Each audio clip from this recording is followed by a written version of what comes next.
Good evening. In week 3, we have 2 more papers on unsafe Rust. So let's think about what happens in these papers for a bit.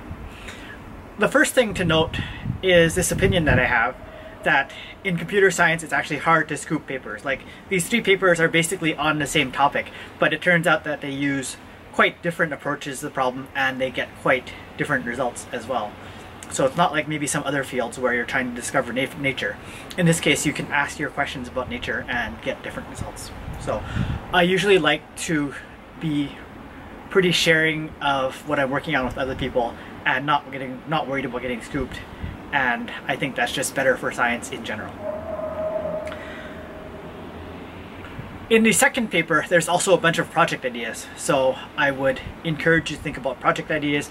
I'll add some of them to the Google Doc about project ideas, and by the end of week 4 I think you should have talked to me about your project idea and I should have given you feedback about that. So get to doing that in the near future. Note also that these papers have overlapping publication and submission dates.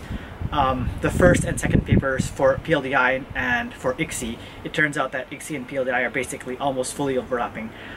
So they would not have seen each other. And then you can notice that in the third paper, OOPSLA happens a couple of months after both ECE and PLDI. And so they actually cite the first 2 papers and discuss how they relate to them.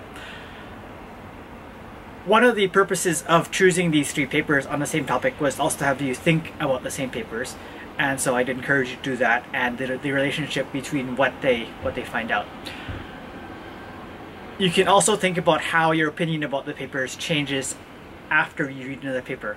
And so, for instance, in the second paper, it talks about interior mutability, and that's a pretty different approach from what happens in the first paper, where it's just like how many Rust calls are calling down to something that's immutable.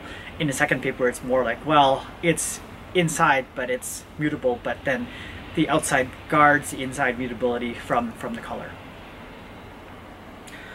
Okay,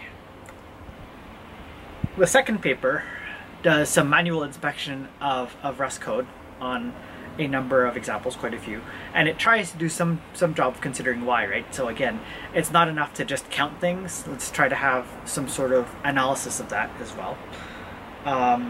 So it's more in-depth about the number of papers, the number of benchmarks that it considers, and has less breadth. In the third paper, I like that because it's scientific and it forms a hypothesis, it forms the Rust hypothesis, and it writes down what that means, and it inspects a code corpus and sees how that corpus conforms or does not conform to the Rust hypothesis. So it really feels like science to me. How do they know? They do this shallow static analysis and then they go and look at the code manually again, as in the second paper. Okay. So that's what I have to say to introduce these 3 papers. I'll be looking at your comments about how class went last week, and I'll be changing the way class works. I look forward to meeting you again next week. Thanks, and see you soon.